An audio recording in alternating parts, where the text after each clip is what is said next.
हरिओम. आज गुरुवार 19 सप्टेंबर 2024 शके 1946.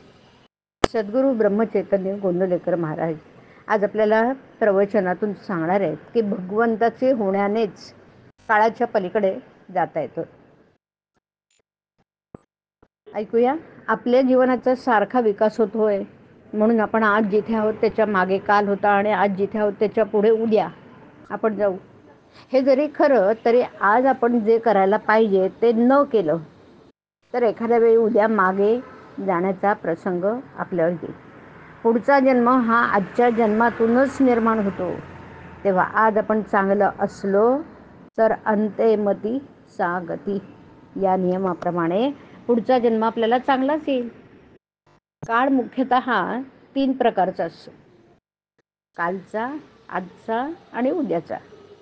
जो काळ होऊन गेला तो काही केलं तरी परत येणार नाही, म्हणून त्याची काळजी करू नये. एखाद्याचं कोणी गेलं तर आपण त्याला असं सांगतो की अरे एकदा गोष्ट होऊन गेली, आता काय त्याचं, आता दुःख न करणं हेच बरं. हे जे तुम्ही लोकांना सांगता तसे स्वतः वागण्याचा प्रयत्न करा. मागे होऊन गेल्याची विवेकाने विस्मृती पाडता येते, तसंच पुढे काय होणार हे माहीत नसल्यामुळे त्याची काळजी करू नये.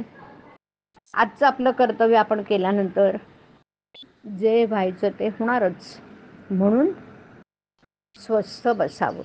मागची आठवण करू नये किंवा गेल्याचं दुःख करू नये आणि उद्याची किंवा होणाऱ्या गोष्टीची काळजी करू नये. सध्या आपल्याला कालाच्या पलीकडे जाता येत नाही आणि कालाच्या पलीकडे गेल्याशिवाय भगवंत मिळणार नाही, अशी अवस्था आहे. जगात घडामोडी सारख्या होत आहेत आणि आपली तळमळ कायम आहे. आपल्याला जी तळमळ लागते ती आपल्या अपुरेपणामुळे, अपूर्णतेमुळे लागते. कोणीही मनुष्य जन्माला आला की भगवंताला आनंद होतो, कारण सत्यस्वरूप प्रत्येकाला कळावे अशी भगवंताची इच्छा आहे. आणि हे कार्य फक्त मनुष्य जन्मामध्येच शक्य आहे.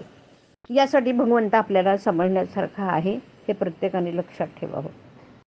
याकरताच आपल्याला भाव, इच्छा, तळमळ ती आज मनात उत्पन्न व्हायला पाहिजे. पुष्कळ चांगला स्वयंपाक केला आणि मीठ घालायचंच राहिलं तर काय उपयोग?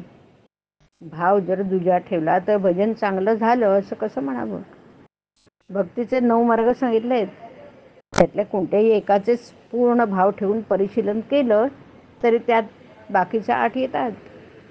आपल्याला जे कळलं ते आपल्या आचरणात आणणं हे खरं ऐकणं. जो आपल्या रक्तामांसात मिसळतो आणि रोजच्या वागण्यात आणता येतो तोच खरा वेदांत. आणि आपल्या कर्तव्यामध्ये भगवंताचं स्मरण ठेवणं हेच सर्व वेदांताचं सार आहे. वेदांत हा रोजच्या आचरणात आणला पाहिजे. हरिओम. हरिओम.